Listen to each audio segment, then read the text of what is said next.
The following is an exclusive presentation of WI Garden Media, celebrating 10 years of being the voice of Garden Talk Radio.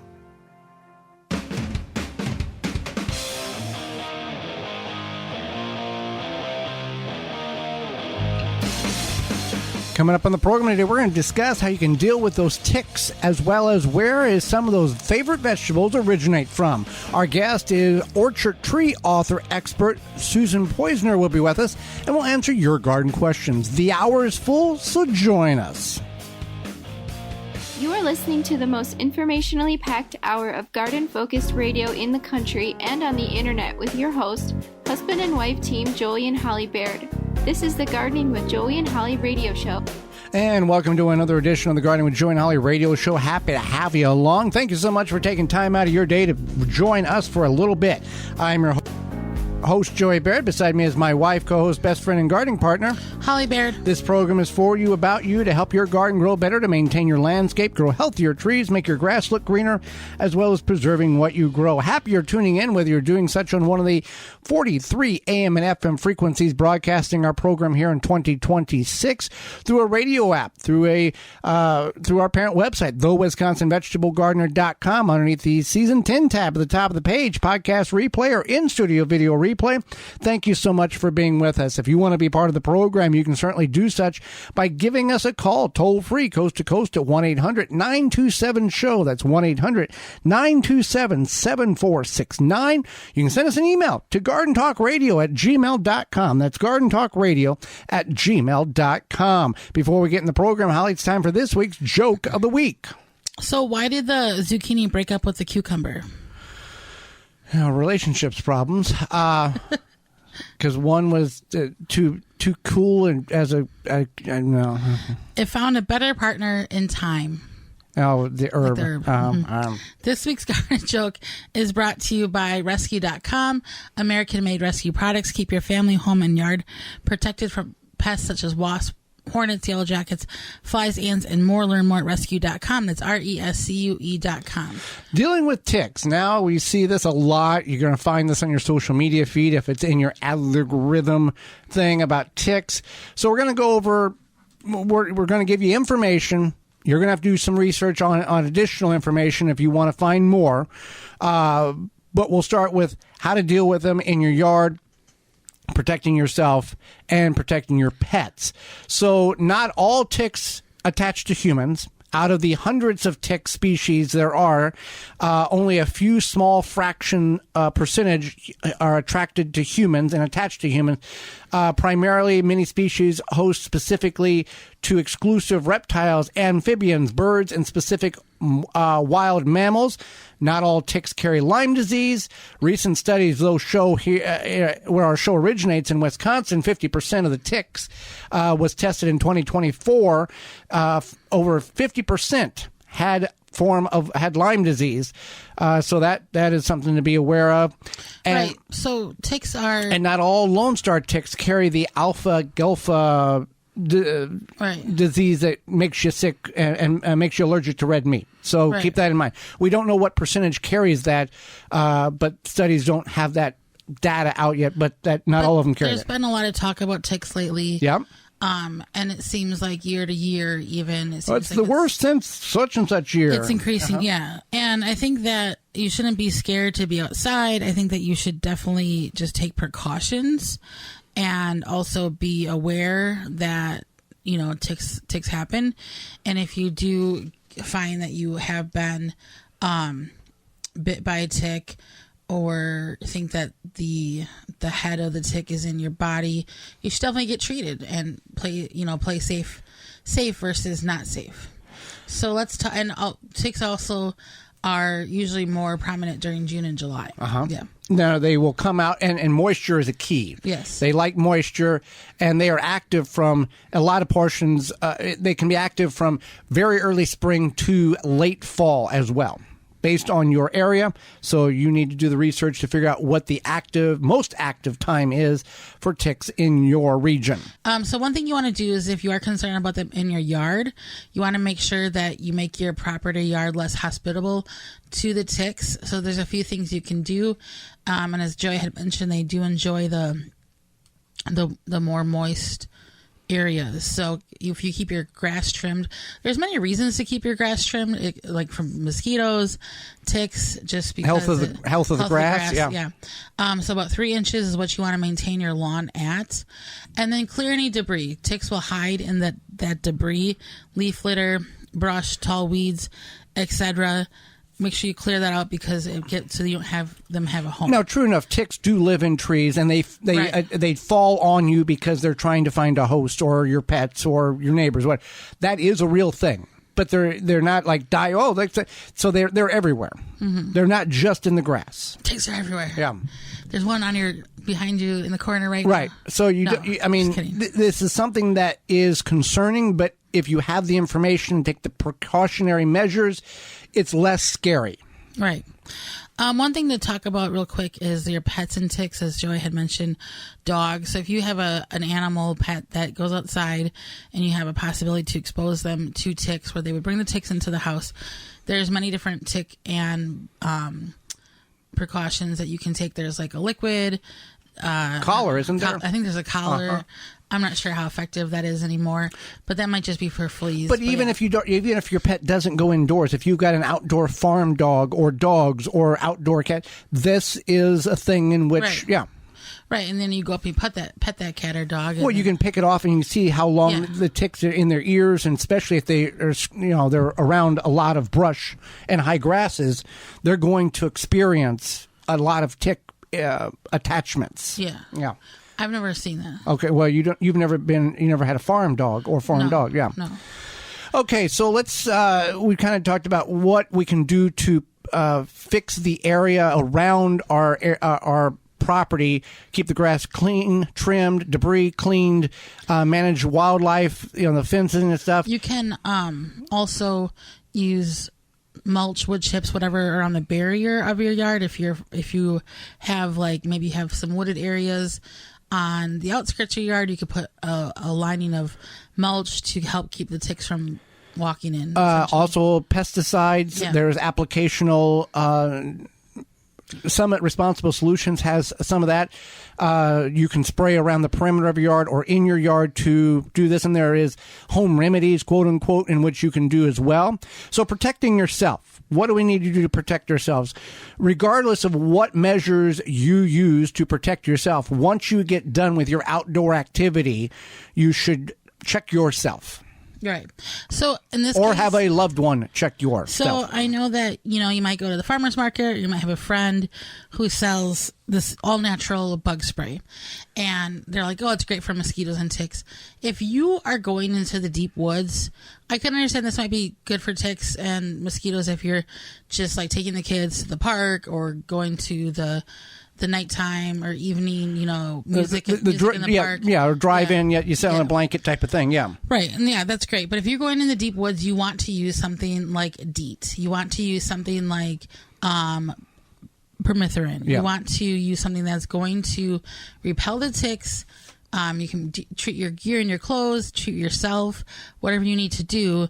You don't want to use like the fluffy little essential oil spray, which I'm not saying it's not effective against, the mosquitoes, but what's your battle? You think about how you need to get out the heavier artillery for things like that. And there's hunting clothes industry, there's clothes in the hunting industry and in the hiking industry that they treat the clothes before you buy it with this permethrin, and it stays in the clothes for so many days or so many cleanings afterwards, and then you have to reapply it. Right.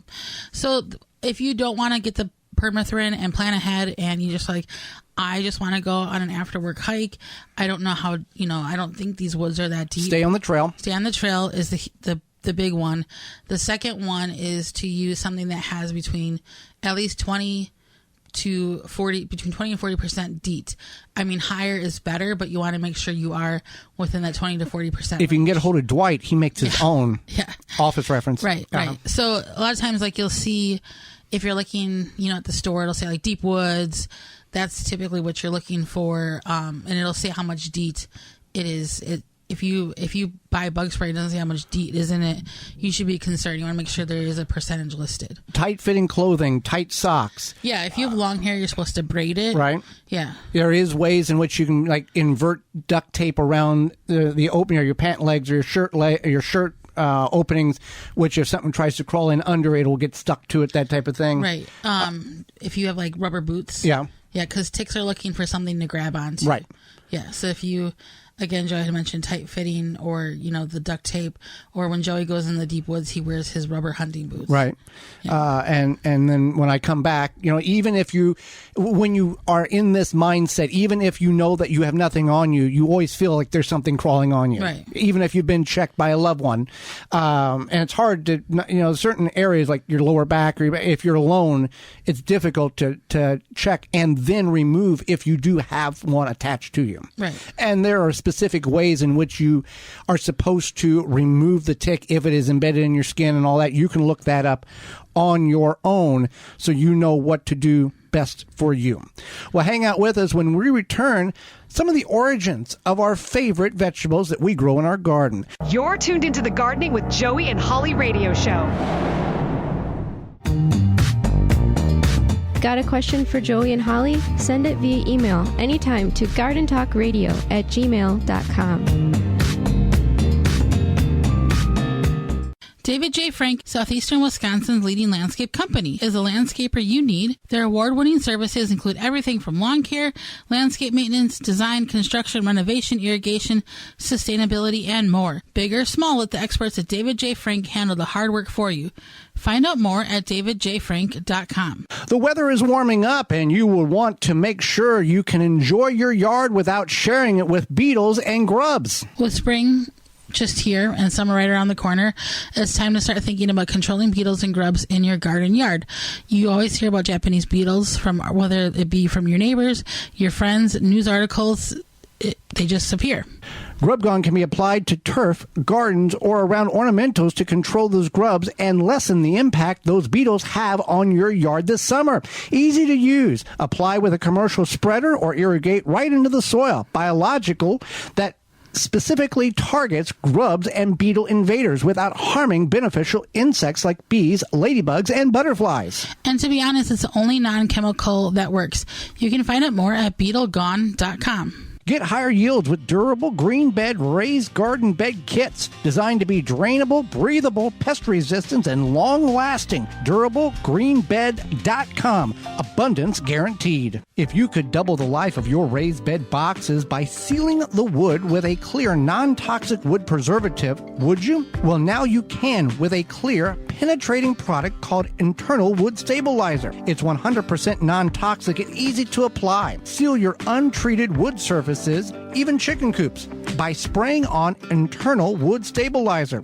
It's invisible, seals the wood from the inside out, and never wears off. Recommended by organic gardening experts. Internal Wood Stabilizer. Check it out at timberprocoatingsusa.com. Imagine shelves full of your favorite fresh, delicious jams and jellies. And with Mrs. Wage's Home Gel Fruit Pectin, it's all homemade in your home. From apricot jelly with breakfast on a summer morning, to classic grape jam for the kids' lunches, to a strawberry glaze as a perfect finishing touch. Flavor is always better when you spread it around. Create something special with Mrs. Wage's. Soil Diva Liquid Microbe Stimulant Spray improves the health of your plants you work hard to grow, stimulates the natural enzymes, and increases beneficial soil bacteria. Go to soildiva.net. Use coupon code RADIO15 to get 15% off your order at soildiva.net. Make watering easy. DripWorks provides quality drip irrigation supplies and equipment to gardeners just like you for all your growing needs across the U.S. and Canada. Purchase online at dripworks.com. Wind River Chimes will always be the inspiring harmony. With a large selection and customization options, you will find the sound that soothes you. Visit windriverchimes.com to shop and find out more. Protect your property and your garden with Sparkaway. Sparkaway is a safe, humane animal deterrent, effective for deer, bear, elk, raccoon, coyote, skunk, and other animals who fear lightning and the smell of ozone. It sounds like this. Solar power or AC adapted, motion activated. Find it at spark-away.com.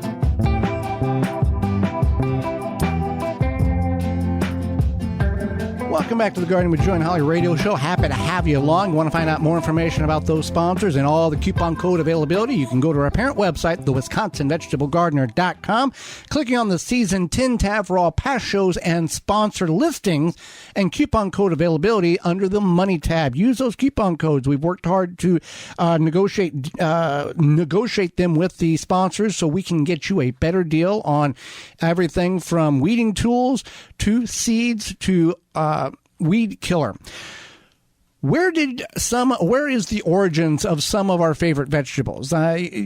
So we are going to talk about a specific one and then about how many varieties there is. If you want to go farther and a deeper dive into this rabbit hole, that's on you. You can make notes and take on that little challenge later on in your day in order to find out more information.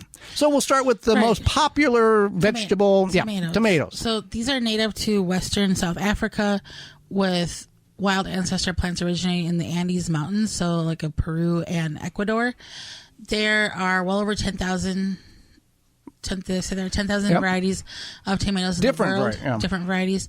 Tomatoes also were known for a long time as being poisonous because they were part of the nightshade People were eating the leaves, I think, and they weren't eating the fruit. Right. So it got it backwards. And the leaves are poisonous. I mean, if you have like a little bit of like a chunk of the stem or something, nothing bad's going to happen, but don't eat like the whole plant. Yeah, just don't eat the leaf or the plant at all. So 10,000, that's a conservative estimate. And I've seen estimates up to 25,000. And the reason why that is, you can take two heirloom variety tomatoes and you can get them to cross-pollinate and get them to even be a better tomato type of thing. In the hybrid world, in the seed crossing world, it's not a genetic modification, but botanists, they'll take the characteristics, they'll go in and do this little science stuff, take the characteristics of plant A, which is a good drought tolerant, and plant B, which is a good producing tomato, get those to cross, and then you got an F1 or an F2 and all this other stuff. So that's where and those you can save seeds and you will get something, but you won't get the plant in which you had bought if it was a hybrid. So that's interesting in that aspect that we can do that. But that's why the conservative net is between 10,000 and 25,000. Would like to know our favorite, my favorite tomato is one, the giant white, which I think is a very sweet tomato. It's a white tomato. And two, black crim, simply because we've never had, whatever kind of condition we've got, the black crim always grows. It does grow very well. I think I love like Roma tomatoes, and I also like small cherry grape tomatoes as well. So green beans. Yeah. The origins is Central and South America. Indigenous populations in Peru and southern Mexico domesticated them. Approximately 8,000 years ago. Now, doing this radio show, we don't know everything, so we have to look some stuff up and get some cross-references, and we learn stuff.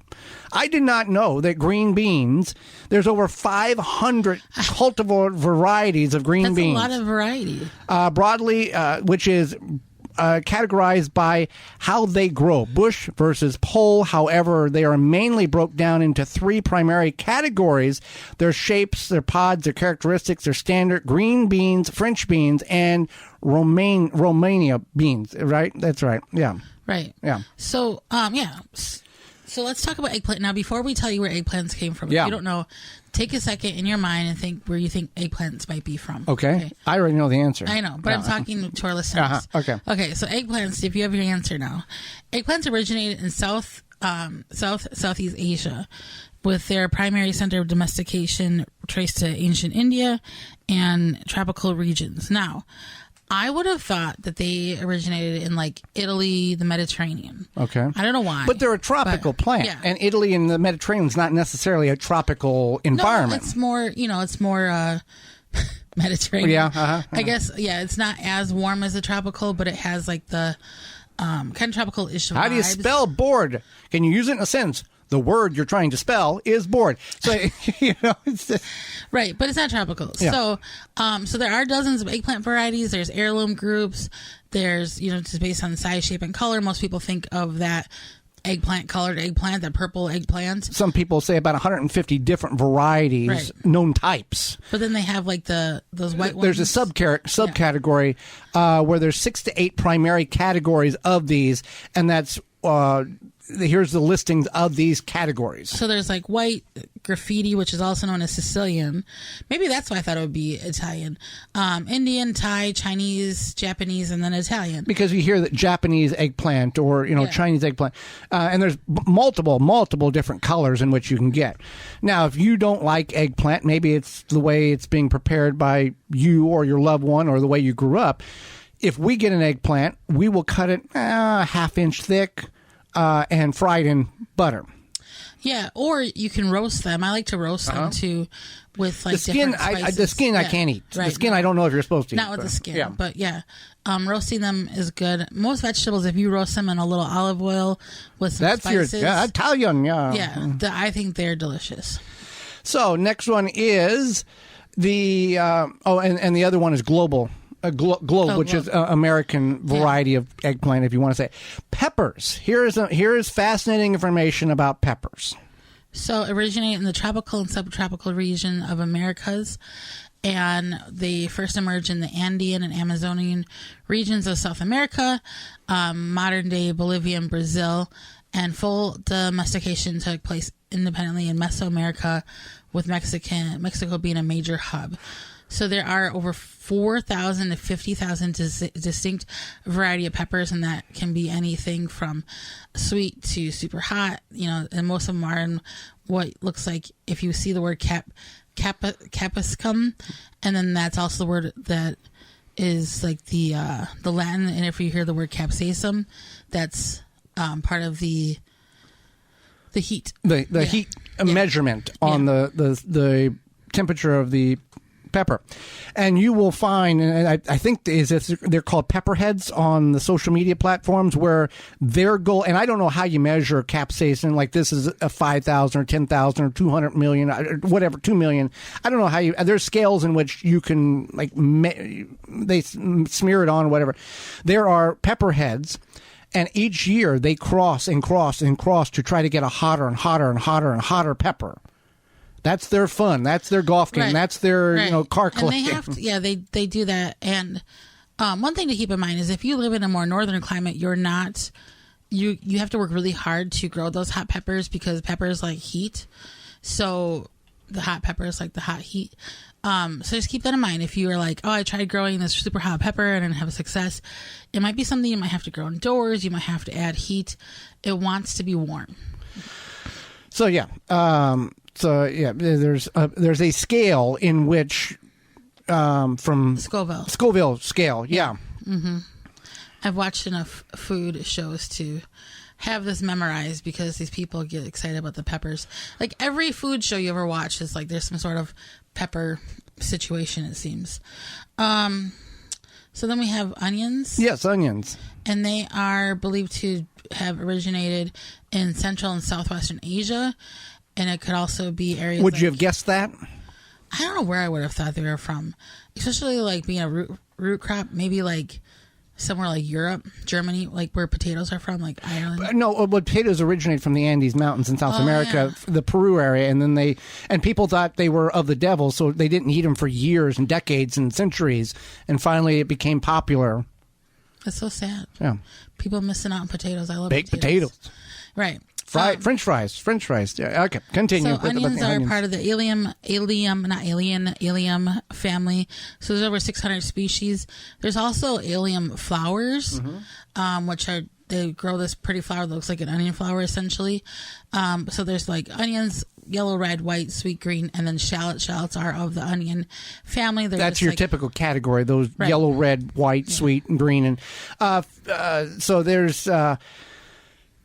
many 5,000 to 7,000 years ago. That's kind of when they making them one of the oldest known agricultural crops to be grown in human history.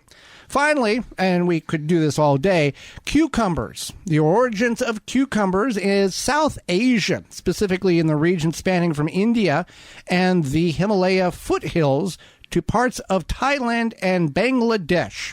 They have been cultivated for over 3,000 years. Now, there are hundreds of different varieties of cucumbers in the world, but they generally fall into three main categories: slicing, pickling, and specialty or burpless varieties.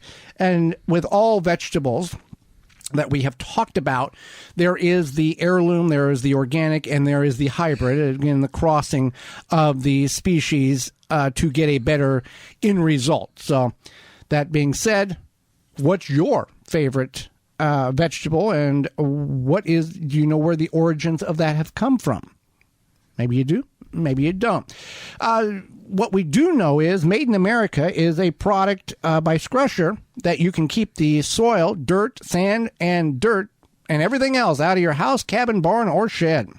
Yeah, so Scrusher has many different models, but they have the deluxe model, and this model is going to last a little bit longer, look a little bit nicer, and just like all of them... Well, they're all going to last long because they're made in America. They're made in America. Yeah. And they have a steel frame with a black UV powder coated finish for year-round outdoor use. Simple, you just take a few passes of your boot, shoe, what have you, with whether it be mud, dirt, slush, across the boot cleaner, and it'll get all that stuff off your boot. You can put it by a back door, front door, side door, barn, wherever. If you go to Scrusher.com and use code NOMOREDIRT5, you can get 5% off free shipping at checkout. Yeah, save you a little money on that. Hang out with us when we return. Author and fruit tree expert Susan Poizner will be with us. You're tuned into the Gardening with Joey and Holly radio show. Have a garden question? Give Joey and Holly a call now or anytime 24/7. Just dial 1-800-927-SHOW. If you can't get through, leave a message and they will call you back. Call now, 1-800-927-SHOW. Have insects such as aphids or fungal gnats invaded your plants? Fight back with Summit Year-Round Spray Oil and Summit Mosquito Bits.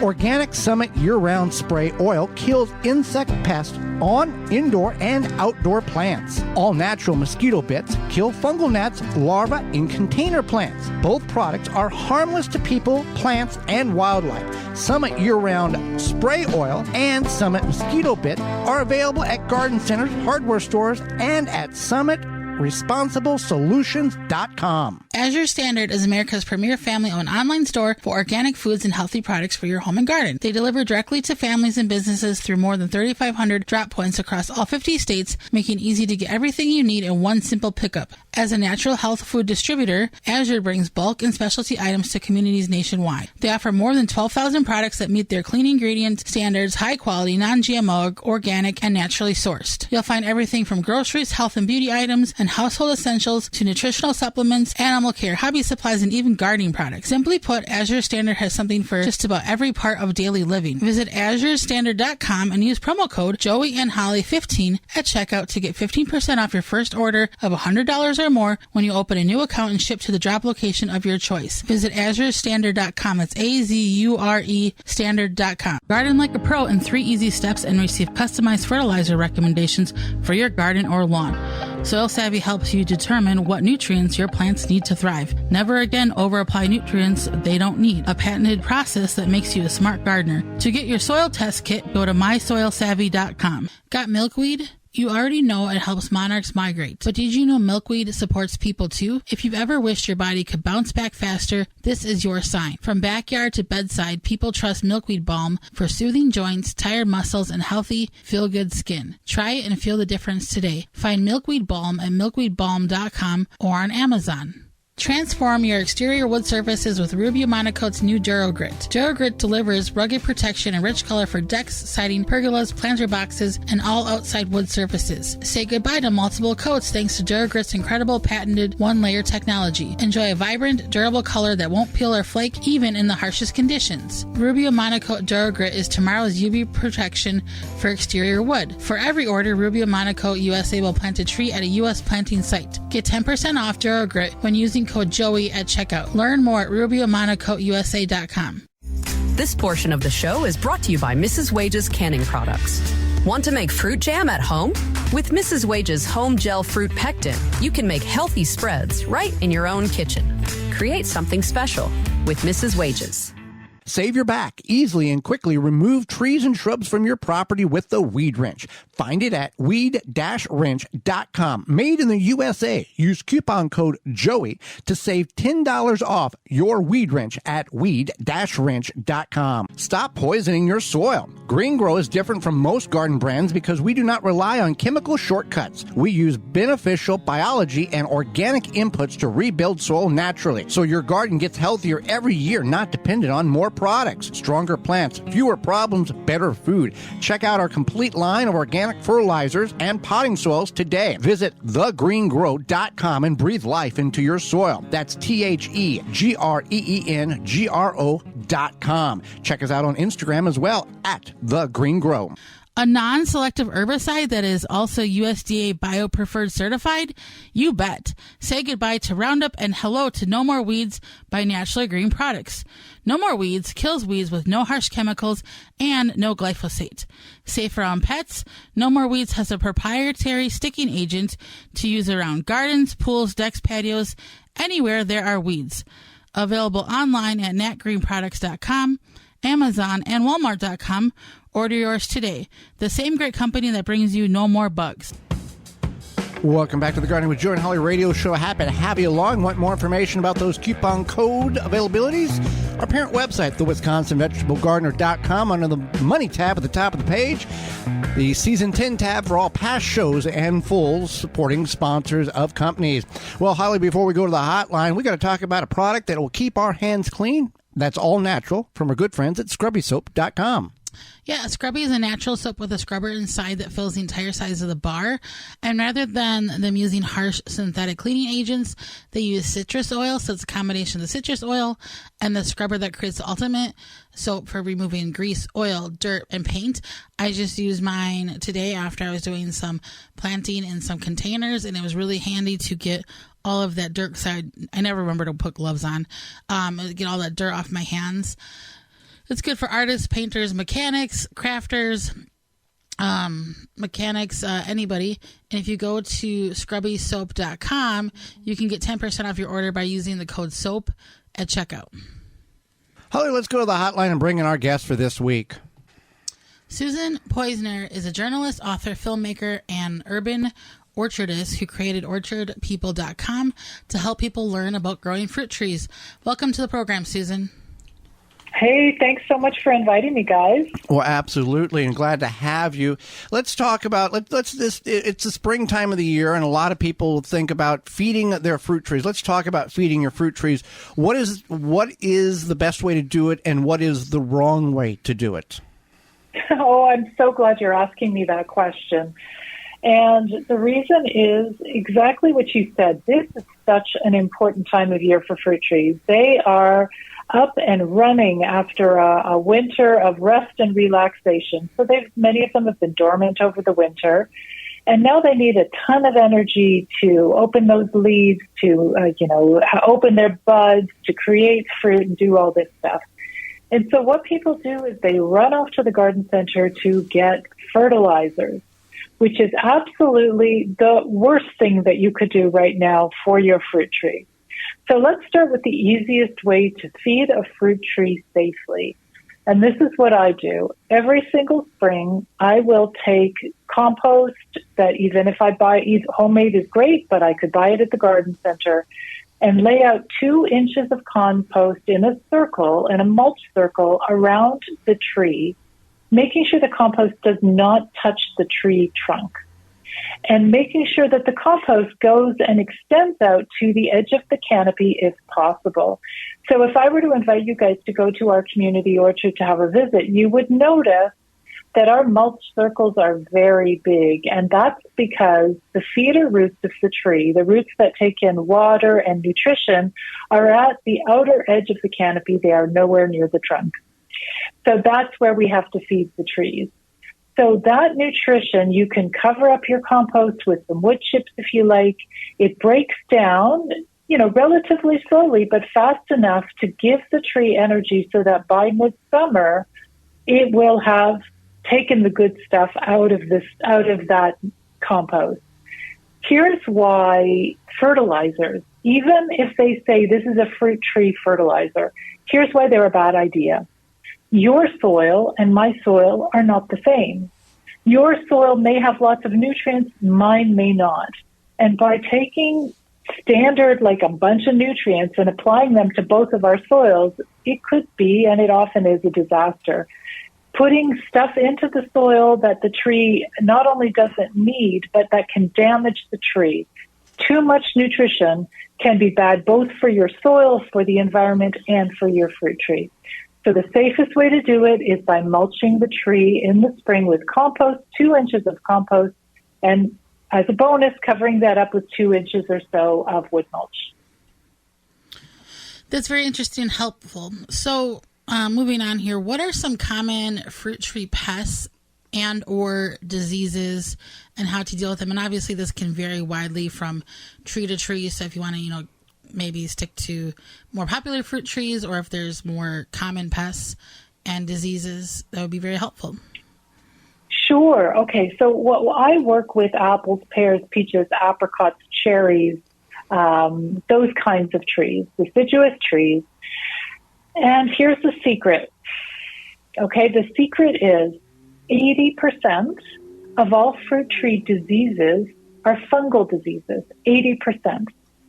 And fungal diseases spread in damp conditions. That's what the fungal spores absolutely love. 20% are other things. They could be bacterial, they could be viral. But if you know how to prevent the fungal diseases, you are well on your way to having a healthy tree. One of the best ways to prevent fungal diseases in fruit trees is to prune them correctly in order to increase air circulation in the canopy. So what that means is every year, and if you're planting bare-root trees, this starts from the very year you plant your tree, every year you are working to create and maintain a shape where each branch has lots of air circulation around it. So if you imagine a tree with a lot of branches, what you're not going to do is trim in a circle around the tree just to shorten every single branch. That won't increase air circulation. But what will increase air circulation is by going in there and removing strategically some of those entire branches so that you have branches all in the right place. I've written a whole book. It's called Fruit Tree Pruning, and it's about the science of fruit tree pruning. So essentially, though, if I'm going to give you a feeling of how it's done, that is a huge way to protect your tree. And the reason is, when it rains, the canopy won't get wet and stay wet. When you have good air circulation, the canopy dries out very easily. The air dries it out. The sun penetrates into the canopy. And with good pruning, you also have sunlight reaching every single branch of your tree, which means the fruit will ripen properly. Finally, pruning is great because it's thinning the fruit. It's saying to the tree, listen, give me less fruit, but make sure it's better quality. Use your finite amount of energy and put it into good quality fruit rather than a bunch of crappy fruit that I don't even want to eat. So that's for diseases. Air circulation is great. Keeping a dry canopy is great. In terms of pests, there are many different pests, from apple maggot and codling moth to plum corculio. And I would say for a little interview like this, there are 2 things you can do. One is horticultural oils. That you can get organic horticultural oils. Usually you apply them during the dormant season, but there are ones you can use all season long.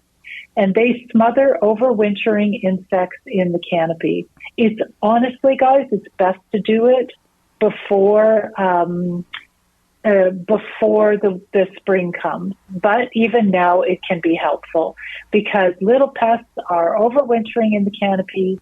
And they will, when the weather warms, they come back to life, they come out of dormancy, and they multiply, and that's not a good thing. So that's pests and diseases. The other thing that you can do for pests is something called orchard stalks or maggot barriers, and you can look online for those. When you have fruitlets on the trees, and this is particularly good for apples, so it also works for apricots sometimes, it can work for peaches, it can work for pears. You slip the little small fruitlets into these little nylon sockets, tie up the top. The sockets will expand as the fruitlets grow, and it prevents insects from laying their eggs under the skin of the fruit, which is what damages the fruit. Excuse me. So those are at a glimpse, those are some quick things you can do. A lot of good information. Let's talk about your new book, Designing a Fruit Tree Garden, How to Choose Fruit Trees That Thrive in Your Climate and Space. Can you tell us a little bit about the book, a synopsis that would intrigue our listeners to pick up a copy? Absolutely. Okay. So many people say to me, I want to grow fruit trees organically. And growing a fruit tree organically is not the same as neglect, right? It doesn't mean you buy a fruit tree, you plant it in the ground, you just leave it there and it's organic. Organic is basically, it involves choosing an easier to grow tree so you won't have to spray as much, and certainly not with toxic sprays. And there's certain basic maintenance tasks like what we talked about today, feeding your tree every single year. So the most important thing you can do if you want to grow your fruit trees successfully and organically is choosing the right trees. And you'd think, and this is what I thought, you'd think all you have to do is just go to the garden center and pick a potted tree that looks like, yeah, that's the kind of fruit I want to eat. I like Honeycrisp apples or Macintosh apples or whatever. But the point is there are certain cultivars that are harder to grow, and they need to be grown with pesticides and fungicides. Those are the ones you see in the supermarket. There are other cultivars that are easier to grow, and these are cultivars you may have never heard of, but you can get them at specialist fruit tree nurseries. So my book takes you through the steps of choosing a fruit tree that will thrive in your unique location, with your climate, with your chill hours, with your unique conditions. It'll fulfill your needs, and it'll fulfill the tree's needs. Some trees need cross-pollination partners. They won't produce fruit on their own. And it'll help you choose those trees that are easier to grow, and they're easier to grow because they are disease resistant.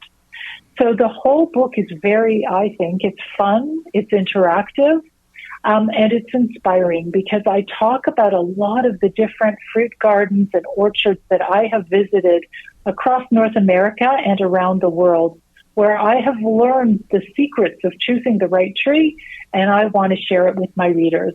And like I say, it's interactive. I go through the process with you to help you choose the right tree for your location. That definitely sounds very helpful and informative. So what kind of fruit tree pruning is typically done in the summer versus winter? I know a lot of people associate fruit tree pruning or any tree pruning with the winter. What kind of pruning is done in the summer? Yeah, I know myself that, I had heard about winter pruning and summer pruning. It took me a long time to figure out the difference because people would tell me stuff, but until I understood the science, I didn't really believe them. People told me that when you prune a fruit tree in the winter, while it's still dormant, you're encouraging the tree to grow quickly. And people would tell me when you prune your fruit tree in the summer, you are slowing down growth. So you prune big trees in the summer to keep them small. You prune little trees in the winter to help them grow. But until I understood the science, I was just like, well, this doesn't make sense. So I'll tell you the science, and then we'll be on the same page.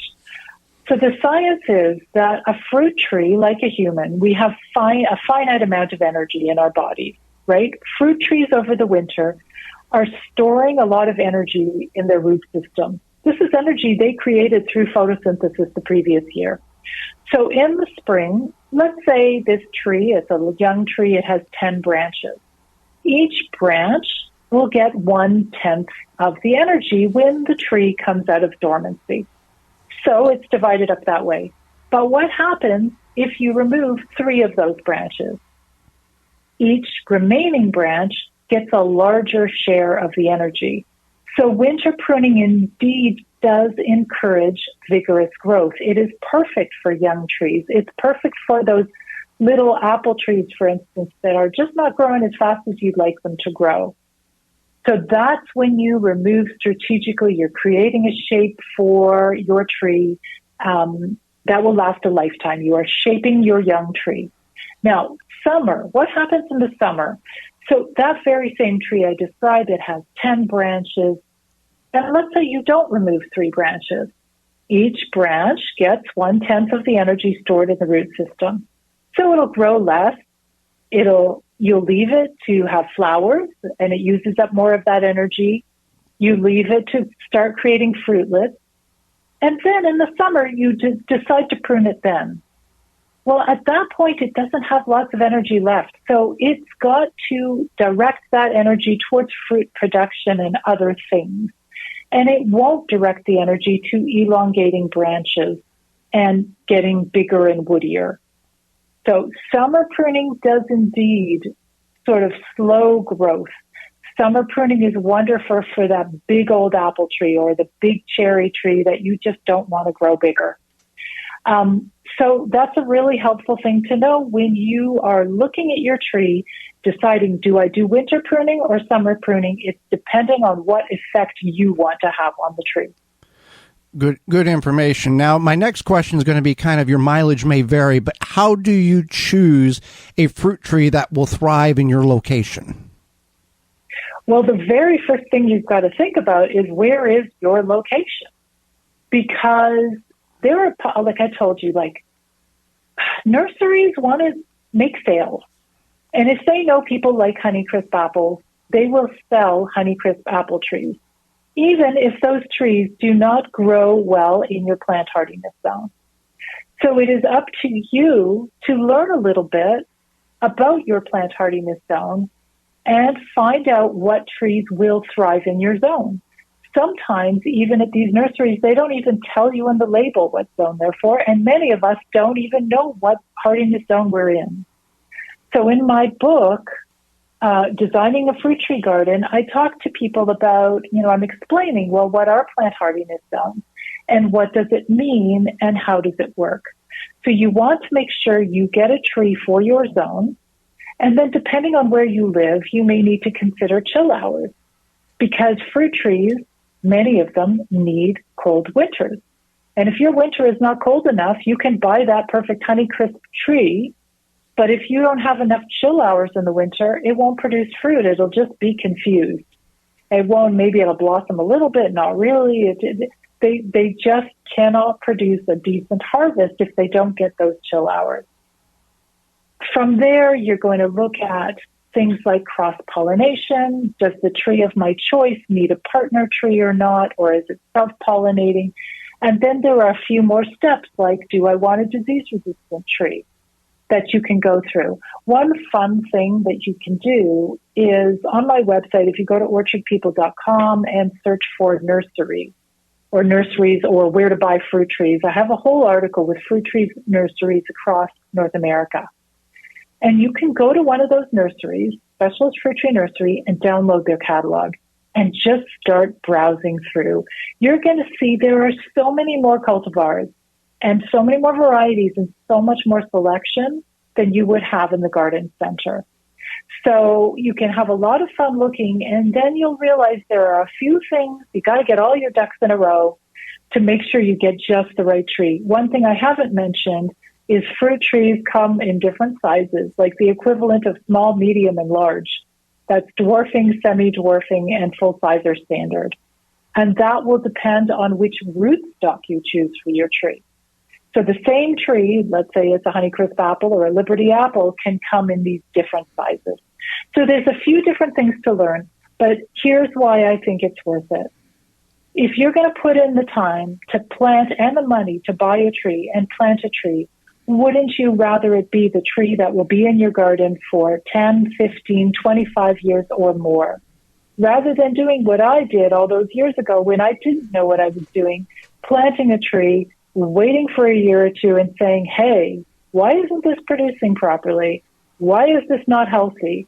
Just by doing a weekend's worth of research now, you will save yourself so much time and energy later. Fantastic. Well, Susan, we really enjoyed having you on the program. How can people find out more about you, your book, and all of your great information? They can go to orchardpeople.com, and on that website, I've got lots of articles. I do a monthly podcast, so you can go back to the different episodes on things like, spraying your fruit tree and feeding your fruit tree and pruning your fruit tree. So I've got lots of podcast episodes.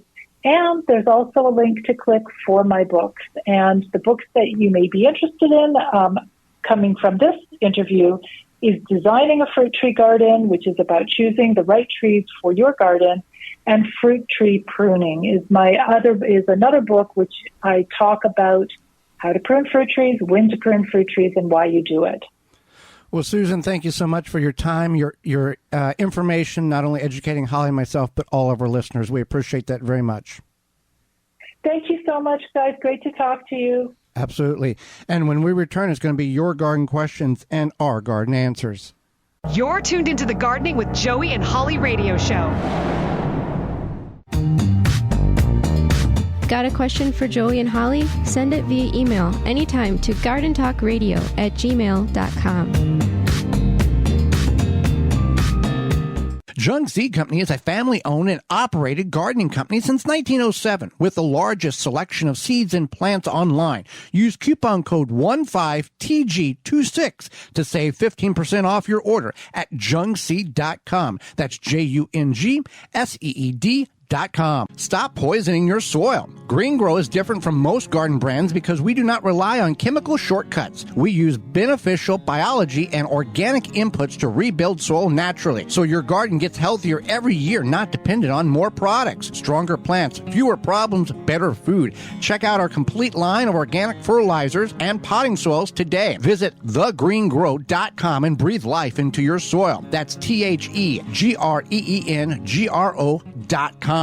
Check us out on Instagram as well at The Green Grow. Say goodbye to weeds. Easily remove them, roots and all, with the unique design of the Cobra-Head Hand Cultivator, recognized as the world's leading hand weeding tool. Simple design, lightweight, made from forged tempered steel for easy extraction of weeds, plant seeds, rows, and more. Visit cobrahead.com and use coupon code SOIL for 10% off your order at cobrahead.com.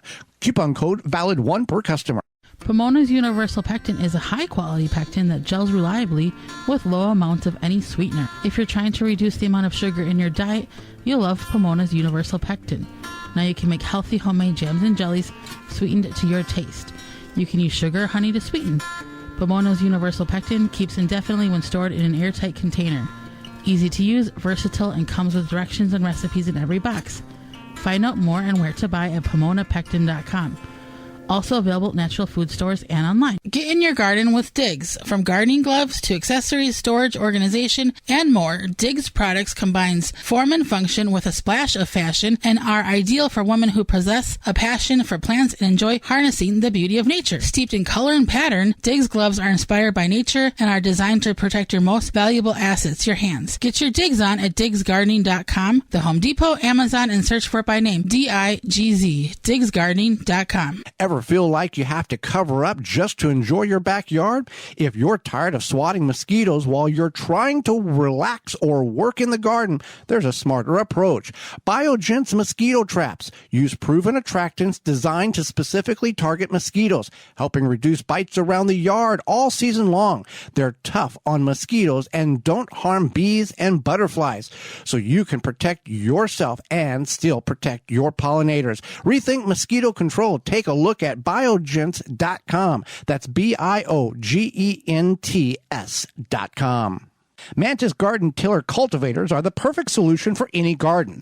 With their gas-powered 2-cycle or 4-cycle engine, these powerful machines can till 9 or 16 inches of land without you breaking a sweat. And it doesn't stop there. Mantis's optional attachments allow you to aerate, plow, and more with the snap of a finger. Engineered with durability in mind, Mantis tiller cultivators will be your guaranteed garden companion for a long time. You can find more out and details at mantis.com. Check out ivorganics.com. It's America's leading garden product YouTube channel.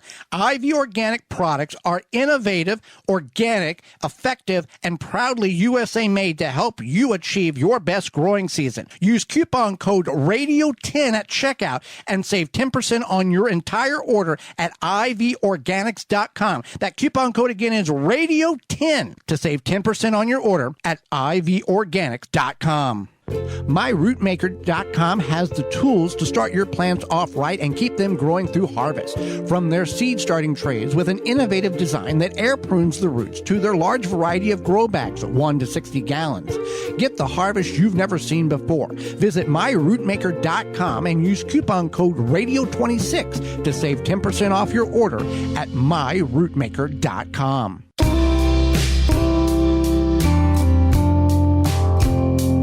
Welcome back to the Gardening with Joey and Holly radio show. Happy to have you along. Want to find out more information about those companies that support the program? Our parent website, the WisconsinVegetableGardener.com, underneath the money tab for the coupon code availability, and the season 10 tab for all listings.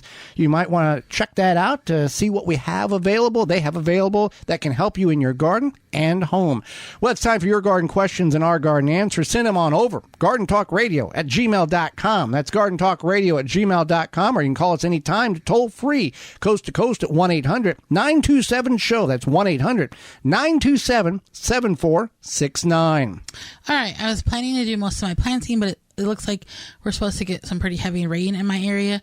Do you have input whether it's okay to plant seedlings in heavy rain or just before heavy rain? I would not do that because the heavy rain could wash the seeds away. Right.